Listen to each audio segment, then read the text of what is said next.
आइए स्टूडेंट, देखते हैं हम क्वाड्रेटिक इक्वेशन में क्वाड्रेटिक फॉर्मूला का डेरिवेशन या प्रूफ को हम कैसे करते हैं।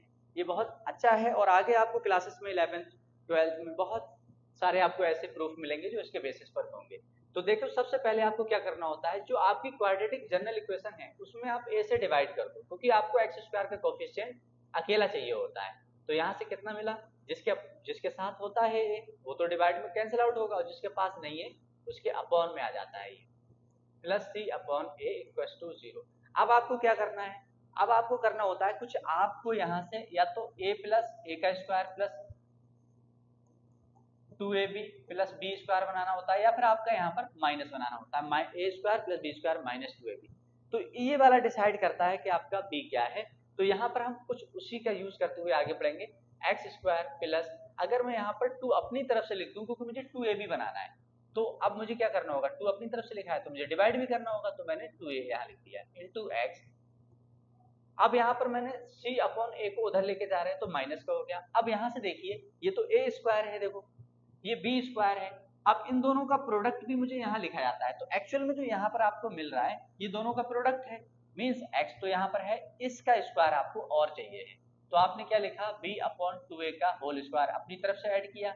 जब अपनी तरफ से ऐड किया तो आपको सब्ट्रैक्ट भी करना होगा, और जब आपने इसको सब्ट्रैक्ट किया तो अब आप थोड़ा सा ध्यान से देखिए, तो ये आपका फॉर्मूला बन चुका है किसका, x plus B upon 2a का होल स्क्वायर, और आप इसको उधर ले जाओ तो ये कितना हो गया, बी स्क्वायर 2 का स्क्वायर 4 ए का स्क्वायर ए स्क्वायर माइनस सी अपॉन ए। अब यहाँ से आप देखेंगे तो x plus B upon 2a का होल स्क्वायर, आप इसको आप एलसीएम ले लो 4a स्क्वायर, तो यहाँ पर बी स्क्वायर पूरा है माइनस, देखो यहाँ पर एक ए तो है, तो एक तो 4 की रिक्वायरमेंट है, एक ए की और एक सी की। अब यहाँ से अगर हम x plus B upon 2a square हटा दें, तो आपको पता है जब भी स्क्वायर हटता है तो अपोजिट में रूट लगता है, बट प्लस माइनस के साथ में। अब आप इसको आगे थोड़ा सा मूव कर लो और आपका आंसर आ चुका है। यहाँ पर आपने क्या किया, b अपॉन 2a को भी उधर लेके जा रहे हैं, तो x is two minus B upon 2a plus minus root 4b square minus 4ac, जिसको हम डिस्क्रिमिनेंट के नाम से भी जानते हैं। 4 का स्क्वायर रूट 2 होता है और a स्क्वायर का a होता है।